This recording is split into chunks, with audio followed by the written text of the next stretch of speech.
It's Saturday, about 6:28 p.m. I plan on making a regular video, but a friend of mine, a Lyme friend of mine, posed a question in a note on Facebook, and I can't stop sort of thinking about that. I would love to read the note that Heather wrote. It's very Heather. It's gorgeously written and cuts right through,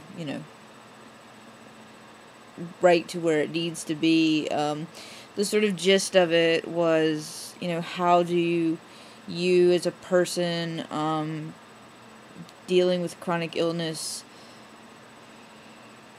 not let the kind of evacuation of people from your life make you sort of put up boundaries and walls and harden your heart in a way to people. And then discussion sort of goes further on, and the other aspect was fear of living. How does that sort of I don't know, how does that sort of close us in or, weaken us as people? Not necessarily in the best place to be talking, but I wanted to start talking because I don't know that I have an answer for Heather. But it's interesting at the time when this came, it had some really interesting timing, I guess. I think this video will have more questions than answers, but I think it's an important thing to talk about because not only as people with illness do we lose ourselves first. There's sort of a grieving and a mourning process for losing yourself, because you lose the self you were before.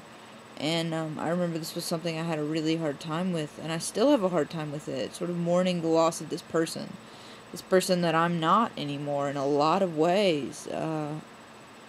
It's really hard. And then after that, I started losing friends. I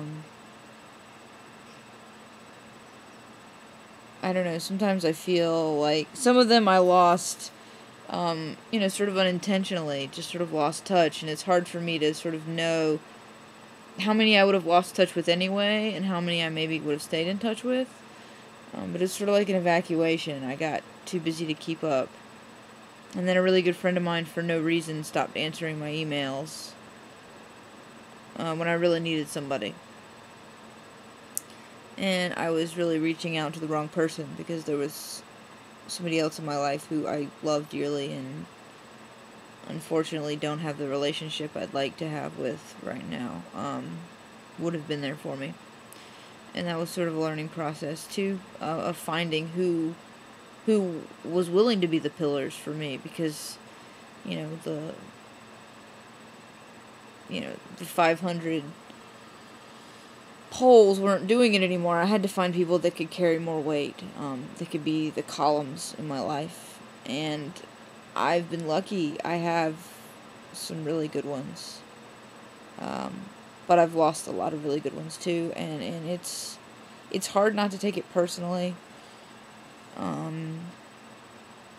It's hard because you get defensive and about your illness, and about that it's not you, and then you have people that don't understand the illness, and you sort of lose them in a different way. I'm sorry, I realize this video is going to be really rambling, and I may make two. We'll see how I'm feeling. But the other thing that's been really hard is, I think my response to anything painful used to be to bottle it as far down as I could, and to ignore it, and to bury it, and that's sort of not what I do anymore. I can't live like that now, or I try not to, really hard. But I feel like the first thing, if I'm dealing with it, obviously humor is my first line of defense. It just is. I have a very dark, dry sense of humor, for those of you who don't know me, which most of you do, the 4 of you that watch. Michael, do you want my channel? I only have like 3 or 4 people that watch. Doesn't bother me. Anyway, just, and I think the second line of defense now has sort of been a more artistic way of looking at things. And not even, doing things that are going to be exhibited or published or shown or whatever. I've tried to work things into my design, and they've sort of found their way even when I wasn't trying to put them in my design. This fall show was about 2 sides to every story, and the band director and the other, the percussion person that I work with, they don't know I was sick. And I sort of felt like I was living this double life. I felt like there were 2 sides to me. I would show up to rehearsal, and then the next day I'd spend it all in bed, and then I would show up to rehearsal again, and nobody knew I was sick. And it's sort of like trans people talk about being stealth. It's like sometimes I have to be stealth about being sick. And I'm very lucky that at this point I can do that. I know not everybody can. But a lot of the way I've coped too is through theater. Unfortunately or fortunately, I don't know, I have a character. I mean, I'm never out of character, really. Even this video's in character. I mean, I feel horrible today, but how does that help you, or how does that help me, for me to show you? And it's sort of the way I've become. I mean, how do I have to sort of test somebody out before I'm willing to hand them any of the weight. Even the littlest bit, because I think that's why the character is so important. It's like I can't take the mask off until I can trust you. And even the people that I trust the most, my best friends, and even with Jackie, the mask doesn't always come off. Like today, my patch didn't get changed, and I was feeling really ill, and I knew that she was blaming herself, so I act like I feel better than I do. I think a lot of it's character. I think every one of us has a very different coping mechanism with this, and I think it's sort of not surprising. We all have such different versions of the, of how Lyme manifests.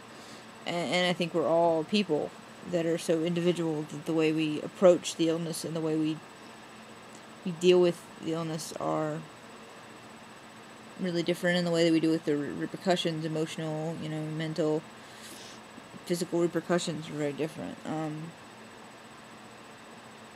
I think to give you my simple answer, which I know you've had to watch 8 minutes in for my simple answer, but I think I keep creating. I keep trying to make art. I keep trying to feel. Because if I'm feeling, then I'm alive. I'm doing something. Even if I'm laying in bed, I'm feeling, and that's important. But it's hard not to become hardened. That's sort of the part. And you mentioned, Heather, to become an island, to erect elaborate barbed wire fences. I'm 100% guilty of that. It's been really hard with teaching, because I had a lot of really close friends, people I thought were friends that were close and haven't necessarily left me because of my illness, but we've sort of become more and more and more distant. And they were the people I trusted, and they were the people that I created with, and that foundation of people, sort of crumbled. There were only, 1 or 2 remaining people, and teaching has been really difficult. And I find myself a lot of times sort of walking this really close wire between sort of falling in and jumping in head first and connecting with my students, and being so distant that I don't feel like we can create together sometimes. And I'm definitely going through that right now. To make an independent guard something that used to be, the most freeing thing for me, and of high school students, it's sort of like pushing my boundaries beyond where I'm comfortable, because they're in this setting that to me is so open and honest the setting where I was allowed to perform about my illness, and that my illness was part of what we were doing in a lot of ways. It isn't anymore. It's a different group. I'm not performing, I'm directing, and I don't know how much to trust them. How much do you tell them? And when I first started teaching, I thought high school students could handle everything, and I still think that to a degree. They're very intelligent people, and they're much more aware than we ever give them credit for, but at least my kids are, especially the ones that have a leaning towards the arts. Anyway, but I just am sort of struggling with that as well. I'm struggling on, letting my island be towed into the land. I keep stopping the winch. Stop! No more! I don't know, I remembered when I got sick, one of the hardest things to deal with was watching the world go on without me. And those friends that I was close to, watching them go on and be continuing with their lives, watching friend after friend after friend finish their bachelor's degree. And I was the only person that I knew that really wanted a master's degree, really wanted a PhD. And so to want those things and to now have students of mine that are finishing, that are done, that's really hard. The abandonment, of sort of my hopes and my life, having to sort of abandon those.